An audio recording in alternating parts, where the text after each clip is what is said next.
We got new sanctions coming out. These are breaking sanctions. In fact, just announced against Russia. This is announced by the White House. They're in response, of course, to the death of opposition leader Alexei Navalny, and also time to mark the 2-year point of Vladimir Putin's invasion of Ukraine. The President Biden, that is, has joined other world leaders in blaming Putin for Navalny's death. And the president met with Navalny's widow and daughter just yesterday. Weijia Zhang is at the White House following this breaking story for us. Weijia, I didn't know there were still things left to sanction in Russia, but apparently there are. Good morning. Good morning, Tony, and good morning to everybody. And the president hopes that they will make more of an impact. In a brand new statement just out moments ago, Mr. Biden says these sanctions will ensure that Vladimir Putin pays an even steeper price for his aggression abroad and repression at home. They will target individuals connected to Navalny's imprisonment and what the White House calls Russia's brutal and illegal war in Ukraine.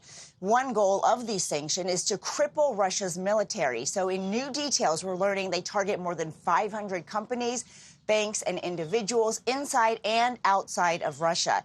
In Russia, authorities claim Navalny died of natural causes, but he was known as one of Putin's fiercest foes. His mother says she was secretly taken to a morgue to see the body and now claims officials are pressuring her to agree to a secret burial.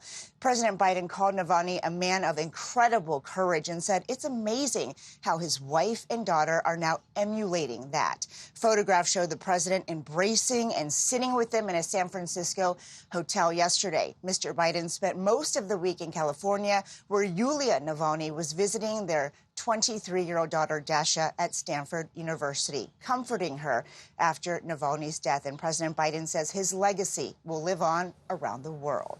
Nate. Weijia, thank you. And as we mentioned, it's been 2 years since Vladimir Putin launched his war in Ukraine. And Ukraine's army is facing shortages of equipment and supplies and is now suffering setbacks on the battlefield. Charlie D'Agata is in western Ukraine. Charlie, good morning. Good morning to you, Nate. The mood here is just about as gloomy as it's been since the war began. They're desperate for ammunition. Many feel like they've been forgotten, and Ukraine has just suffered one of its toughest losses of the war. The fall of Avdiivka followed months of relentless bombardment and enormous losses on both sides. Ukrainian troops were overwhelmed and outgunned, and a commander said outnumbered 7-1. President Vladimir Putin, seen at a photo op aboard a nuclear-capable bomber, had mocked what he called Ukraine's chaotic retreat. The Ukrainian military blamed the defeat on perilously low ammunition. In a plea for more U.S. support at a summit in Munich, President Volodymyr Zelensky hedged his political bets. And if Mr. Trump, if he will come, I'm ready even to go with him to the front line. As defiant as day one of the war, when he took a selfie on the streets of the capital saying, "We're here, protecting the country, glory to Ukraine." Slava Ukraini. We were here too during those first terrifying days and nights of airstrikes. Military analysts predicted the country would fall in a matter of weeks. The brutal slaughter of civilians in the suburbs of Bucha and Irpin, when Russian tanks advanced to within a few miles of the capital itself. Then came the fight back. With U.S. and allied support, Ukraine launched lightning counteroffensives. Yet, despite an estimated investment of $75 billion in U.S. support alone, it's become a grinding war of attrition. The Ukrainian government stopped sharing the number of its military dead long ago. But the ever-growing number of fresh graves across the front lines tells a story in itself. Now, here in Lviv, Senate Majority Leader Chuck Schumer and a congressional delegation will meet with President Zelensky later, try to reassure him that the U.S. will deliver more aid with that $60 billion aid package stalled in Congress and still on the line. Gayle? Oh, Charlie, those images brought it all back. 2 years later, we are still talking about this. Thank you very much, reporting from the Ukraine. Now to the controversial Alabama Supreme Court ruling that frozen embryos have the same legal rights as children. 2 more fertility clinics in the state have suspended in vitro fertilization treatments over potential legal risk. The ruling has now become an issue for candidates in tomorrow's South Carolina Republican primary. Robert Costa is covering that race in Charleston. Bob, good morning to you. Good morning, Gayle. Early voting ended here yesterday, but today candidates will be making a last-minute push to get their supporters to the polls. And it is that Alabama Supreme Court ruling that has given an upheaval to this presidential race.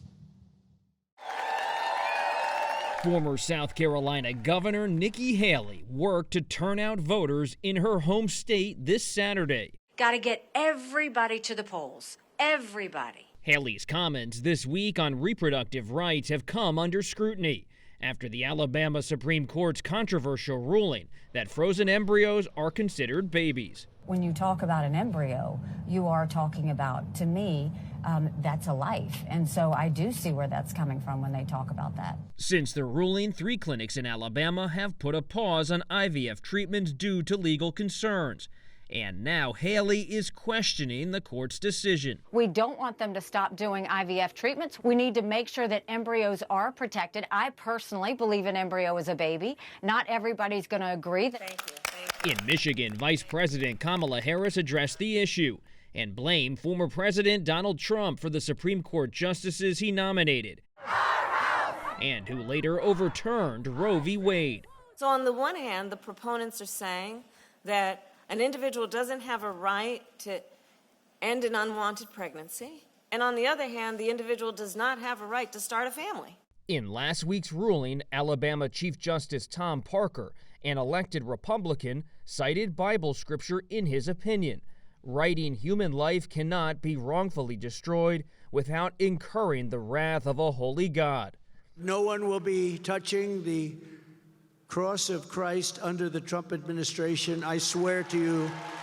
While Trump hasn't commented on the Alabama ruling, last night he spoke of his pledge to continue supporting abortion rights opponents during his speech to religious broadcasters in Tennessee. I withstood vicious attacks to pick and confirm 3 great Supreme Court justices. From my first day in office, I took historic action to protect the unborn. We have to bring back Christianity in this country.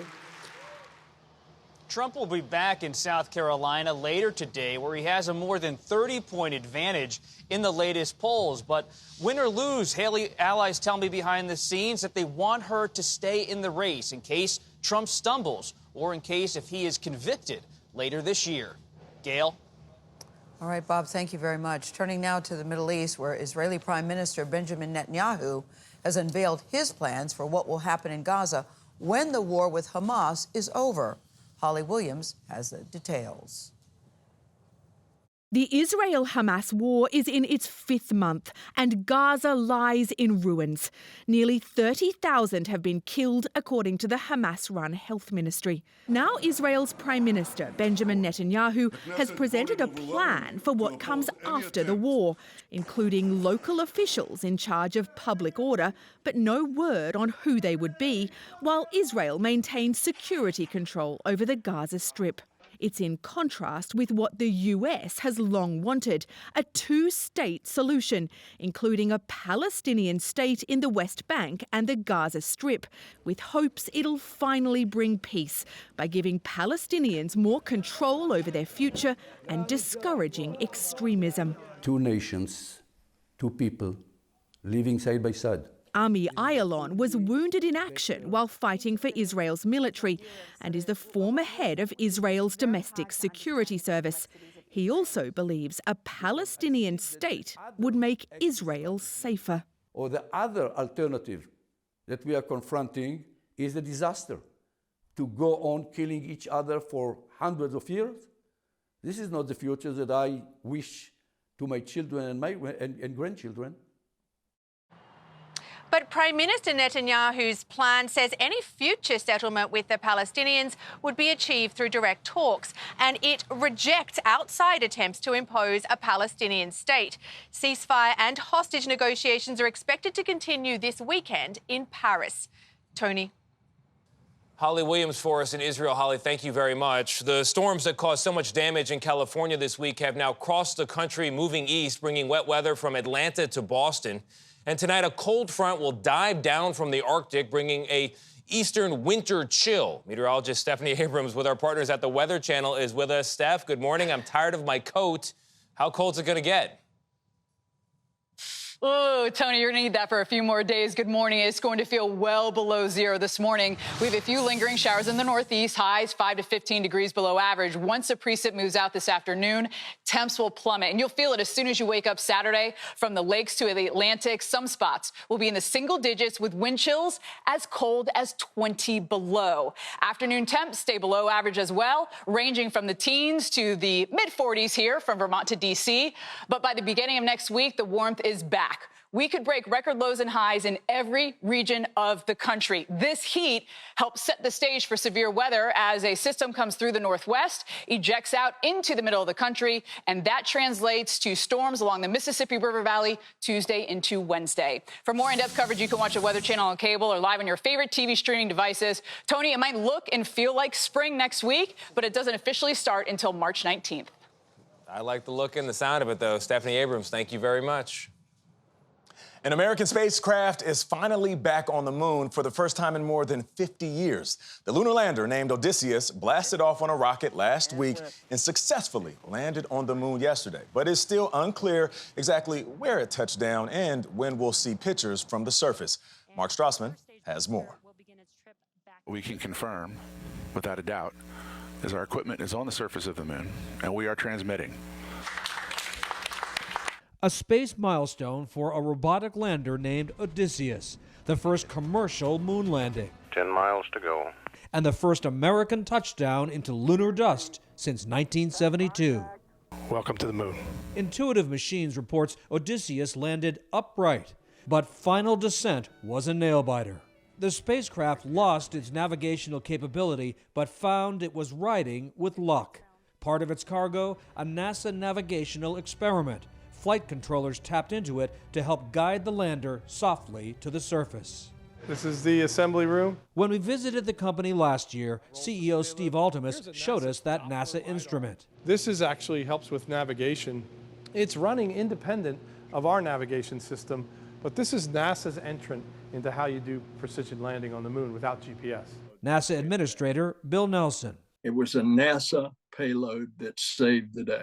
Odysseus targeted its landing near the moon's south pole, prized by NASA because its craters may contain ice, which would mean water, a necessity for deeper space travel. Now we're having these commercial companies go way out there to the moon, and they are serving as scouts ahead of us sending our astronauts. Odysseus has 1 week to work. Ultra-cold lunar night will set in and freeze its solar batteries. But what an arrival. For CBS Mornings, Mark Strassman, Atlanta. Look, I mean, we celebrate. It's amazing. It is amazing. I mean, we celebrate like a Steph Curry 3 from like the opponent's tunnel. Like the moon is so far away. That's a fact. That looks like a close shot. All right. We landed. We landed on it. The Odysseus on it. Someone stood there in Houston and was like, "Woo, we're going for 3," and it landed on the moon. And it landed. That's now amazing. What happens next? I want to know. Now what do we do with this information? Snap some pictures. Collect some samples. All right. Some dust in there. That's right. A little water. You know, all of it. A massive cell service outage knocked out phones of thousands of people yesterday, and officials are still trying to find out exactly what happened here. Many AT&T customers were extremely upset. Why? Because they were unable to make calls or access their data, and it had a ripple effect on the first responders.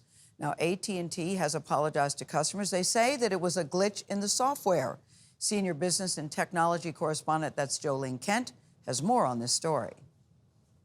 Tens of thousands of Americans discovered their cell phones on Thursday were basically useless. I see an SOS. Now I can't even use my GPS, my music, call my wife, tell her where I'm going to be. From Chicago to Dallas and Boston to Los Angeles, more than 74,000 users on the nation's largest wireless carrier reported widespread problems. The more I tried to access my phone, the less I actually was able to do with it. Nobody had any communication this morning.